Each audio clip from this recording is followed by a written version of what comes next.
ಏರಿಳಿತ ಏನೇ ಆದರೂ ಸಹ ಅವರು ಪಕ್ಷ ನಿಷ್ಠೆ ಇಟ್ಟು ಕೆಲಸ ಮಾಡಿದ್ದಾರೆ, ಅಲ್ಲೇ ಇದ್ದಾರೆ. ಟಿಪ್ಪು ತಾಲೂಕಿನಿಂದ 3 ಬಾರಿ ಅವರು ಚುನಾಯಿತರಾಗಿದ್ದಾರೆ. ಅವರಿಗೆ SLDP ಅಧ್ಯಕ್ಷರಾಗೂ ಸಹ ಕೆಲಸ ಮಾಡಿದ್ದಾರೆ ಮತ್ತು ಒಳ್ಳೆಯ ಆಡಳಿತಗಾರರು, ದಕ್ಷಗಾರರು.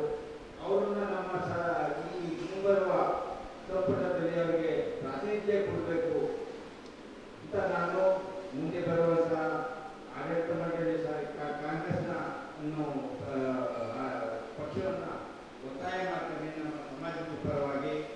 ಯಾಕೆಂತ ಹೇಳಿದರೆ ಪ್ರಾಂತ್ಯ ತಗೊಂಡ್ರೆ ಹಳೆ ಮೈಸೂರಿನಲ್ಲಿ ಮೈಸೂರು ರಾಜ್ಯದೊಳಗೆ ಲಿಂಗಾಯತರ ಪೈಕಿ ಇಬ್ಬರು MLA ಗಳು.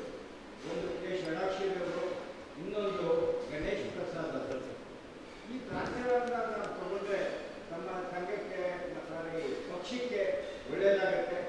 ಇಂಥ ನಿಷ್ಠಾವಂತ ಕಾರ್ಯಕರ್ತನ ಪಕ್ಷದವರು ಕನ್ಸಿಡರ್ ಮಾಡಬೇಕಾಗುತ್ತೆ ಅಂತ ಹೇಳ್ತಾ, ಅದೇ ರೀತಿ ಕನ್ಸಿಡರ್ ಮಾಡಿದರೆ ಕಾರ್ಯಕರ್ತರು ಸಹ ಒಮ್ಮತ್ತು ಬರುತ್ತೆ. ಇದೇ ಏರಿಯಾದಾಗೆಲ್ಲ ಎಲ್ಲರೇ ಆದರೂ ಸಹ ಯಾವುದೇ ಪಕ್ಷ ತಗೊಂಡು ಸಹ ಕಾರ್ಯಕರ್ತರನ್ನ ನಾವು ಗಣನೆ ತಗೋಬೇಕಂತ ಪಕ್ಷದವರು.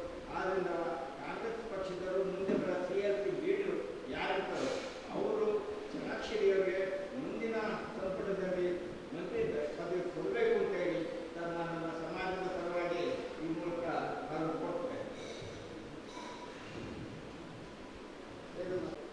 ನಮ್ಮಲ್ಲಿ ಇದೇ ಮಾಡಿಕೊಳ್ಳೋದೇನೆಂದರೆ, ಈಗಾಗಲೇ ಒಂದಷ್ಟು ತಿಳಿಸಿದಂತೆ ನಾನು ನವಲಿಂಗ ಸಂಘದ ಪ್ರಧಾನ ಕಾರ್ಯದರ್ಶಿಯಾಗಿ ಕಾರ್ಯನಿರ್ವಹಿಸಿದ್ದೀನಿ.